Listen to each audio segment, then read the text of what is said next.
کسی نظر کو تیرا انتظار آج بھی ہے، کہاں ہو تم کہ یہ دل بے قرار آج بھی ہے۔ وہ وادیاں وہ فضائے کہ ہم ملے تھے جہاں، میری وفا کا ہے وہی پر مزار آج بھی ہے۔ نہ جانے دیکھ کے کیوں ان کو یہ ہوا احساس کہ میرے دل پہ انہیں اختیار آج بھی ہے۔ یقین نہیں ہے مگر آج بھی یہ لگتا ہے میرے تلاش میں شاید بہار آج بھی ہے۔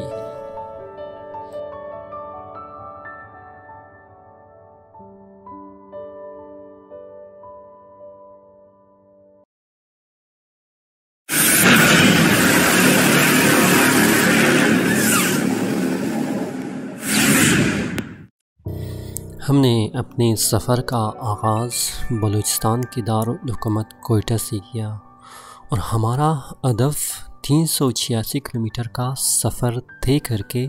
سکر پہنچنا ہے۔ کیونکہ اس وقت بلوچستان میں موسم کافی سرد ہے تو اسی وجہ سے ہم نے سندھ کا سفر کرنے کو ترجیح دیا، اور اس موسم میں ہم سندھ کو آسانی کے ساتھ ایکسپلور کر سکتے ہیں۔ ہمارا مقصد سندھ کے تہذیب، ثقافت، مذہب اور زبان کو بغور جائزہ لینا ہے، اور یہ صرف اور صرف وہاں پر مختلف مقامات کا دورہ کر کے اور مختلف لوگوں سے مل کر اسے نزدیک سے دیکھ کر ہی ہم اسے سمجھ سکتے ہیں۔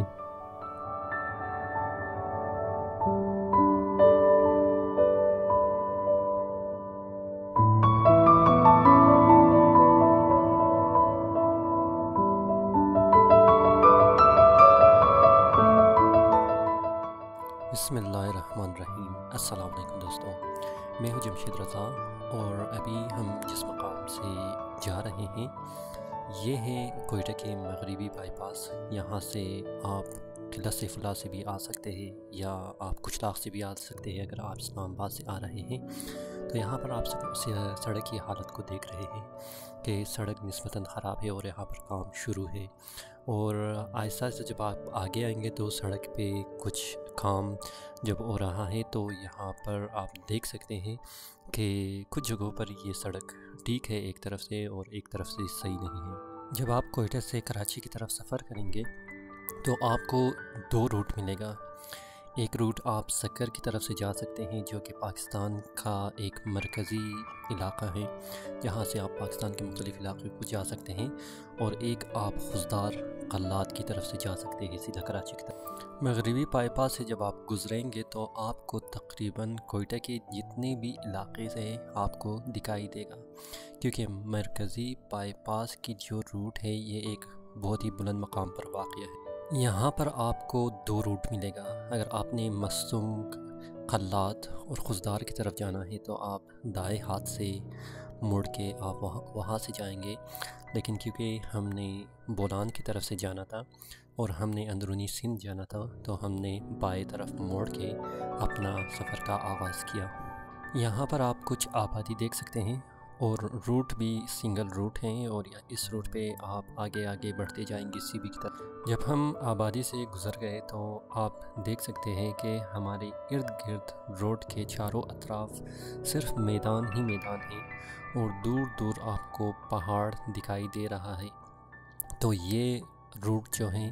ایک سنگل روڈ ہے، تو اس پر موٹر سائیکل کو چلانا بہت ہی احتیاط سے یہ بہت ضروری ہے، اور جتنے بھی آپ کا سیفٹی گیئر ہے موٹر سائیکل کو اس روٹ پہ لے جانے کے لیے وہ ضروری ہے، آپ اس کو پہن کے پھر آگے بڑھتے رہیے گا۔ موٹر سائیکل پر ٹور کرنے کا ایک بہت ہی اہم حصہ یہ ہے کہ آپ ہر چیز کو بہت ہی اطمینان سے دیکھ سکتے ہیں۔ جب آپ تھوڑا آگے آ جائیں گے تو آپ کولپور کی طرف نزدیک ہوتے جائیں گے تو آپ کو یہ ایک خطرناک اترائی ملے گی،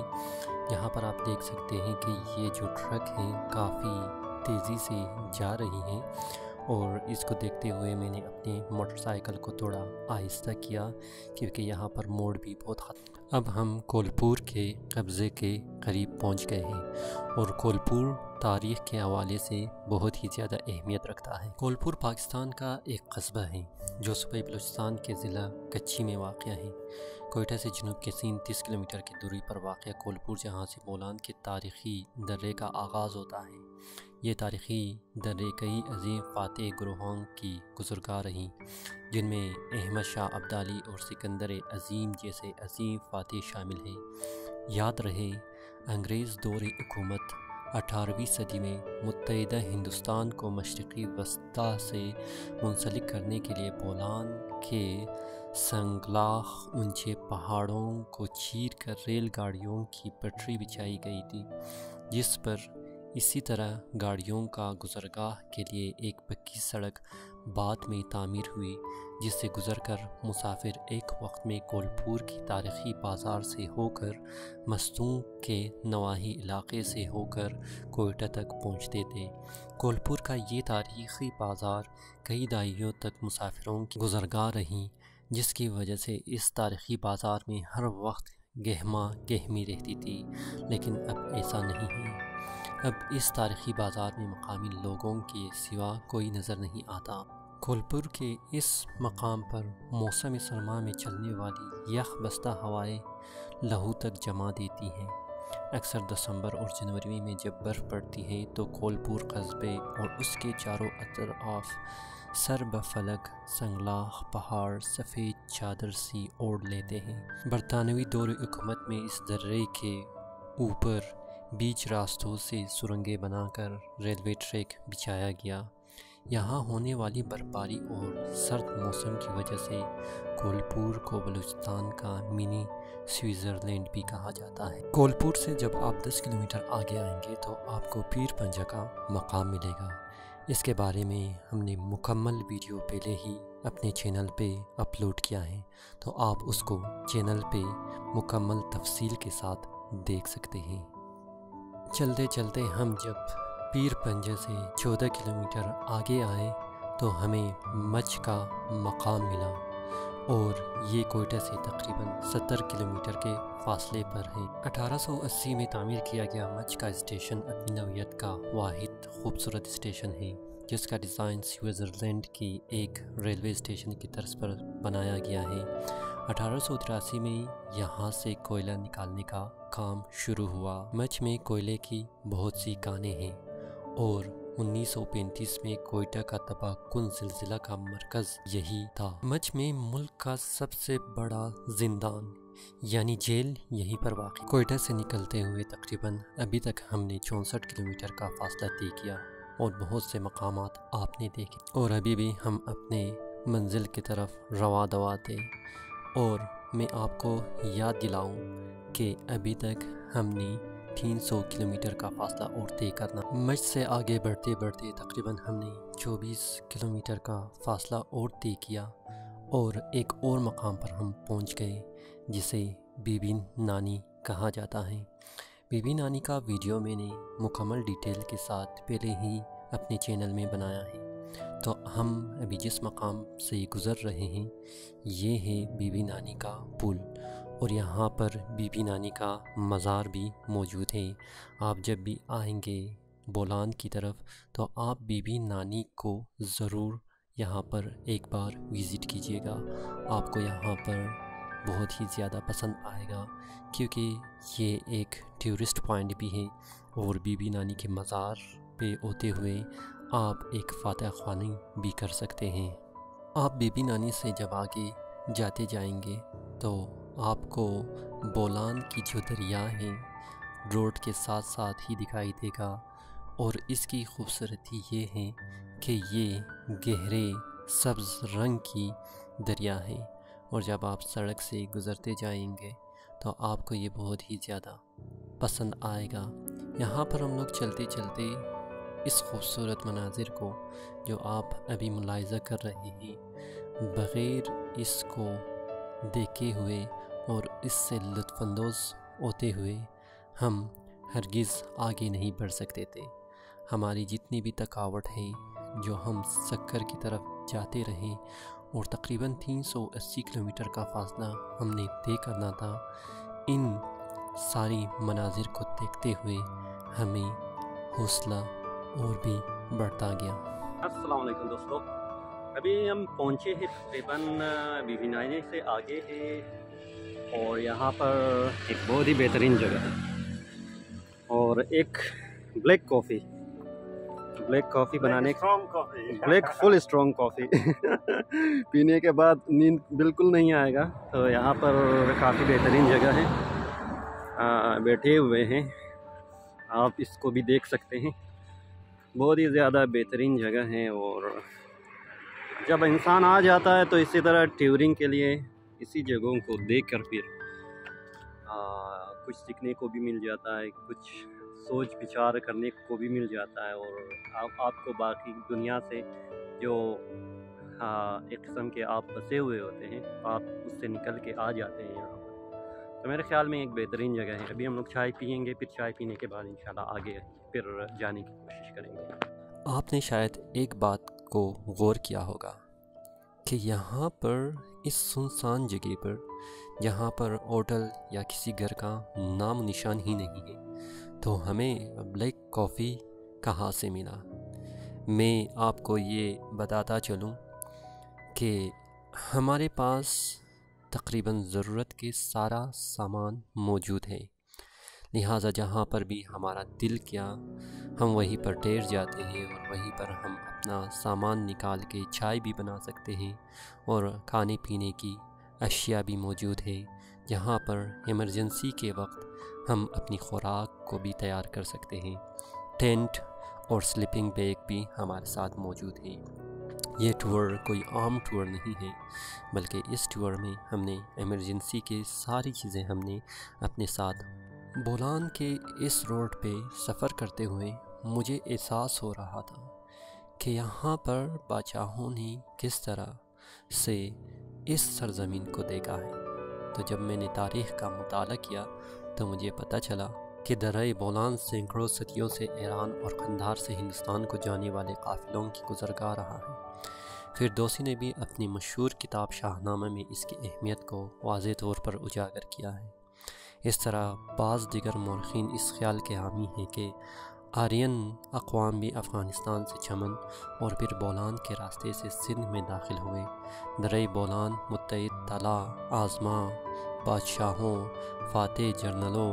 اور جرار لشکروں کے گھوڑے کے ٹاپوں سے گونجتا رہا ہے۔ 15ویں صدی عیسوی میں قندھار اور ہرات کے حکمرانوں نے سندھ پر حملہ کے لیے متحد بار اپنے لشکر کے ساتھ درۂ بولان کے شاہراہ اختیار کیا۔ شہزادہ دار اشکوا نے بھی شاہ جہاں کے عہد حکومت میں بولان سے گزر کر افغانستان کے شہر قندھار کو فتح کیا۔ 1450 میں سردار شہیک رند اور اس کے بیٹے میر چھاکر اپنے قبیلے کے ہزاروں جیالوں کے ساتھ قلات سے روانہ ہو کر بی بی نانی کے مقام پر بولان میں داخل ہوئے، اور پھر ڈاڈر اور سیوی پر قبضہ کیا۔ 1545 میں جب ہمایوں بادشاہ کو شیر شاہ سوری نے شکست دی تو ہمایوں بھی درۂ بولان سے اعلان کیا، اور واپسی پر بلوچوں کی مددگار لشکروں کے ساتھ اسی درے سے گزرا اور پانی پت سے سوریوں کو شکست دے کر دہلی کے تخت پر دوبارہ قبضہ کیا۔ 1667 میں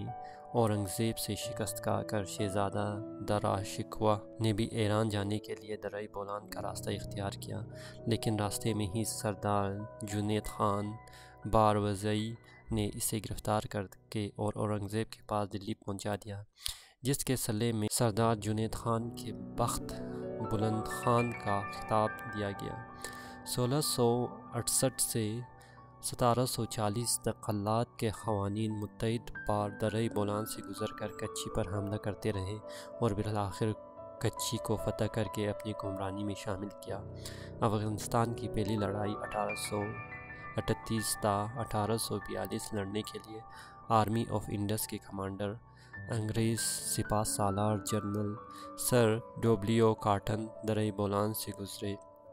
1878 میں شاہ شجاع الملک کو افغانستان کے تخت پر بٹھانے کے لیے انگریزی افواج نے دوسری مرتبہ بولان کو عبور کیا، لیکن ہر بار انگریزی لشکر کو بلوچوں کی شدید مزاحمت کا سامنا کرنا پڑا۔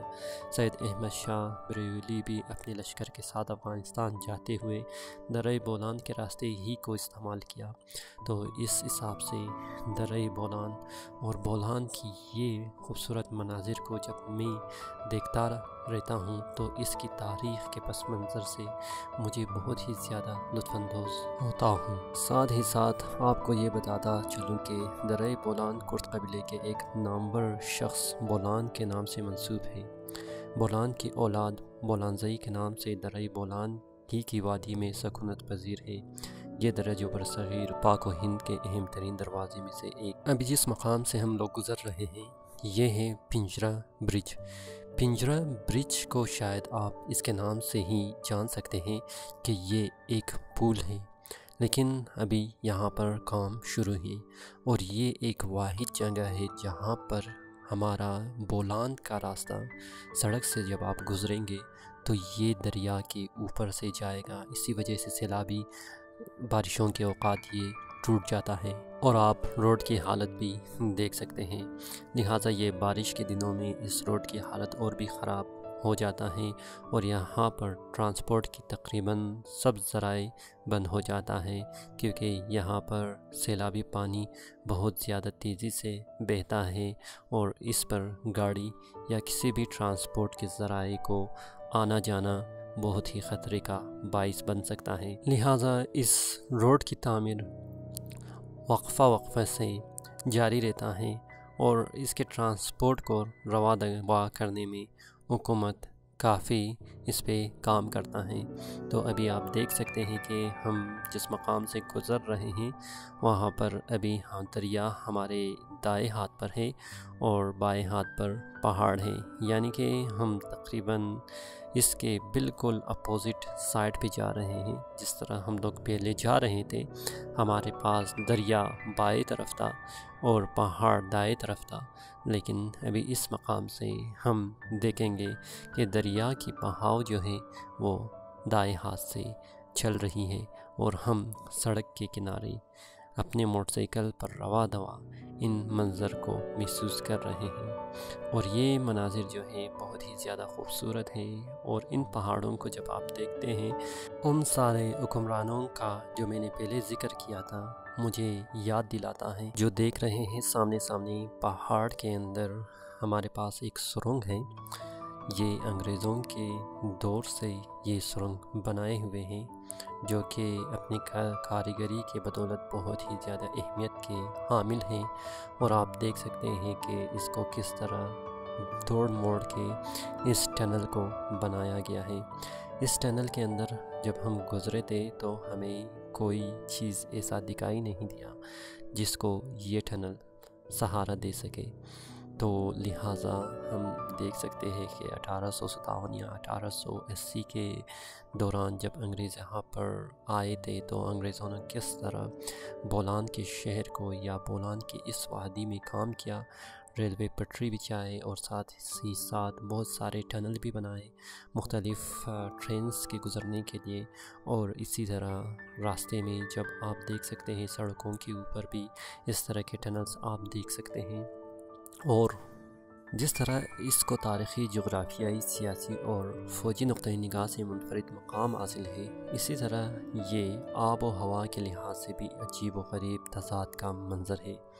اس کے مشرقی دانے پر داڈر واقع ہے جہاں گرمیوں میں درجہ حرارت 124 ڈگری فارنہائٹ تک پہنچ جاتا ہے، اور دوسری طرف مغربی دروازے پر کولپور ہے جو تقریباً 6000 فٹ کی بلندی پر واقع ہے، اور جہاں سردیوں میں برف باری اور یخ بستہ ہوائیں انسان کو بھی جما دیتی ہیں۔ اسی لیے جب اکتوبر میں کوئٹہ اور قلات ڈویژن کے پہاڑی علاقوں میں سردی شروع ہو جاتی ہے تو یہاں کے مالدار مال مویشی پالنے والے قافلہ در قافلہ بولان کے راستے کچی کے میدانی علاقوں کی طرف رواں دواں ہوتے ہیں جہاں سردیوں میں موسم حد درجہ خوشگوار ہوتا ہے۔ اسی طرح جب کچی پانسا پلٹتا ہے اور وہاں گرمی شروع ہو جاتی ہے۔ تو مارچ میں ان کاروانوں کی واپسی سے بولان ایک دفعہ پھر شتربانوں کے نغموں، مالداروں کے شوکاروں، مویشیوں کے ٹاپوں اور کنگریوں سے گونج اٹھتا ہے۔ پنجرہ پل سے جب آپ آگے بڑھتے جائیں گے اور بولان ٹیونل سے بھی آپ آگے بڑھیں گے تو آپ کو راستہ کچھ اس طرح دکھائی دے گا، جس پر آپ جب گزرتے جائیں گے، ہم جب گزر رہے تھے تو ہمیں کافی اس میں مزہ آ رہا تھا۔ تو آپ دیکھ بھی سکتے ہیں کہ یہ روڈ ایک سنگل روڈ ہے